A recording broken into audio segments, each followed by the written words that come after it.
Alors, lors du dernier cours, vous m'avez, demandé une précision sur tout. Je vous ai expliqué, très rapidement, qu'il fallait observer la place qu'occupait tout. Il faut il faut faire un peu de grammaire. Si on veut comprendre, de façon, claire et sûre, définitive, comment dire, l'accord de tout. J'ai commencé avec, donc, à vous écrire des exemples, ici. Donc le premier exemple, je travaille tous les jours et toutes les semaines. Donc, je vous ai dit, regardez bien la place de tout. Ici, vous regardez, dans le premier exemple, il est juste à côté de les. Je travaille tous les. Et ici, regardez, toutes les. OK? Alors, si on regarde le groupe de mots que vous voyez ici, vous voyez je travaille tous les jours, et ici vous regardez toutes les semaines. Vous voyez qu'il y a un changement entre le premier tout et le deuxième toutes. Ici, dans le deuxième exemple, j'aime tout. Si vous regardez la place qu'occupe tout, il est à côté du verbe. Et après, il n'y a rien. Dans le 3, vous voyez, on voit que il aime tous les gâteaux. On regarde la place qu'occupent tous les gâteaux. Alors oui, il est à côté du verbe, mais regardez ce qui suit, les gâteaux. Ici, c'est l'exemple du haut. On a supprimé les gâteaux et on l'a remplacé par le pronom complément. Il les aime tous. Quatrième exemple, elle est toute émue et toute joyeuse. Alors, je vais vous demander pour l'instant de ne pas faire attention au quatrième exemple et au cinquième exemple. On va y arriver petit à petit, on y reviendra par la suite. Alors, comme je vous ai dit, si on veut comprendre comment accorder tout, vous voyez ici, ça devient tous, ici, ça devient toutes. Vous voyez bien que les jours, c'est du masculin pluriel, et les semaines, la semaine, c'est du féminin pluriel. Les gâteaux, c'est du masculin pluriel. Alors, la place qu'occupe tout. On va classer tout selon sa position, selon ce qu'il veut donner comme sens, comme fonction. Alors, dans la première colonne, vous voyez déterminant indéfini. Alors, déterminant indéfini, ça fait penser à article indéfini, le petit mot qui accompagne le nom. Alors, un article indéfini, on va avoir le, la et les.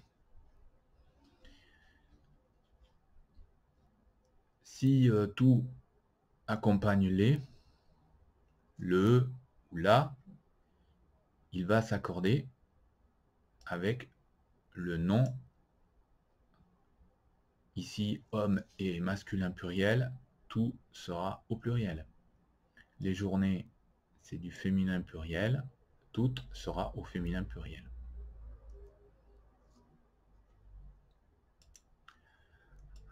Dans la deuxième colonne, on a un mot, adverbe. Alors, qu'est-ce que ça veut dire, adverbe? L'adverbe, il peut... où est-ce que je l'ai mis? Oui. Alors, l'adverbe, il peut soit donner des précisions, soit modifier un adjectif. Si par exemple, je dis « il est tout étonné », vous voyez, tout, ça va donner une précision sur l'adjectif. On peut aussi retrouver l'adverbe ici, vite, vous voyez. Si je dis « il court », très bien. Et si j'ajoute vite l'adverbe,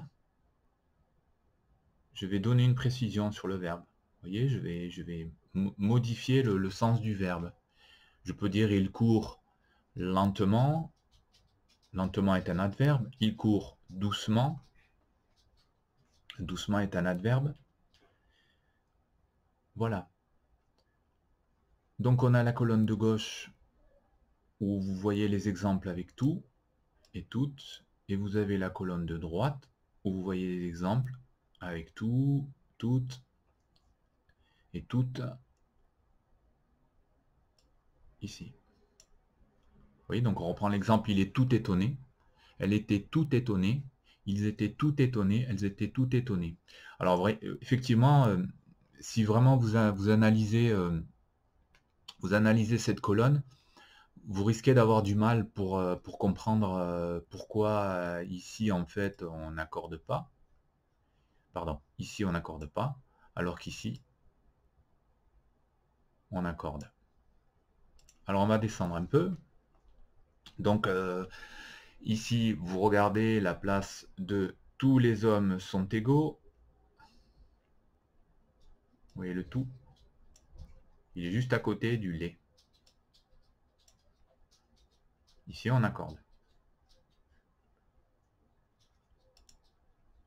Vous regardez, il est tout étonné entre le verbe et l'adjectif. Là, on ne va pas accorder.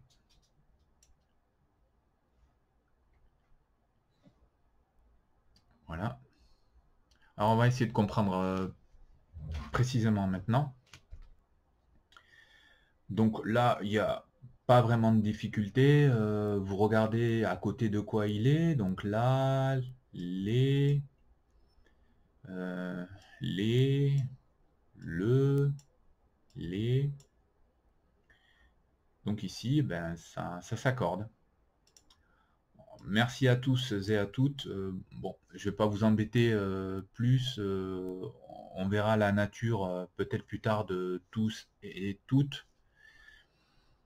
Là, bon, ici, tous ces pronoms. Hein, ok, voilà, tous et toutes, si je dis pas de bêtises. Ok, donc là, on a fini avec les déterminants indéfinis. Alors là, quand tout est adverbe. Donc là, j'ai écrit, il est invariable. Ça veut dire que il ne s'accorde pas en genre, masculin, féminin, ou en nombre, singulier, pluriel. Mais il s'accorde au féminin seulement devant une consonne. Donc tout s'accorde au féminin devant une consonne ou un H aspiré. Et lorsque le nom est féminin, alors le nom c'est bien sûr Clara, Sarah. Alors analysons ça. Il est tout gêné. Donc là c'est du masculin, il. Ok.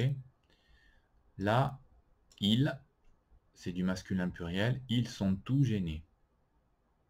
Ça bouge pas, vous voyez. Le tout ne bouge pas. Il reste T-O-U-T. Là, elle, donc c'est du féminin, elle est tout étonnée. Ça bouge pas non plus. La voiture, le nom est féminin, est tout abîmé. Ça bouge pas non plus. Ok. Mais ici, regardons bien. Il est tout gêné. Donc il est masculin. Vous voyez, il est masculin. Et tout est invariable. Ça ne bouge pas. Il est masculin pluriel. Et tout est invariable. Ça ne bouge pas. Regardez bien là. Elle est féminin. Et tout, ça ne bouge pas. la voiture est féminin et tout ne bouge pas. Ok? Donc, je vais répéter. Mais,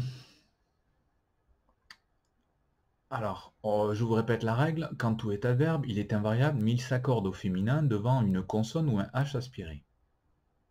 Donc là, regardez, l'adjectif, c'est bien une consonne. L'adjectif commence bien par une consonne. L'adjectif commence bien par une consonne. Le nom est féminin. Et j'ai une consonne comme adjectif. Et alors je fais l'accord. Elle est toute gênée. C'est compliqué, hein? Ici, le nom, enfin le pronom personnel, mais qui a une fonction de nom. Elle, donc c'est du féminin pluriel. J'ai un adjectif qui commence par une consonne. Elles sont toutes gênées. Pareil, la lampe, c'est un nom féminin avec un adjectif qui commence par une consonne. La lampe est toute cassée. Voilà, fin de la leçon. J'espère que j'ai été clair.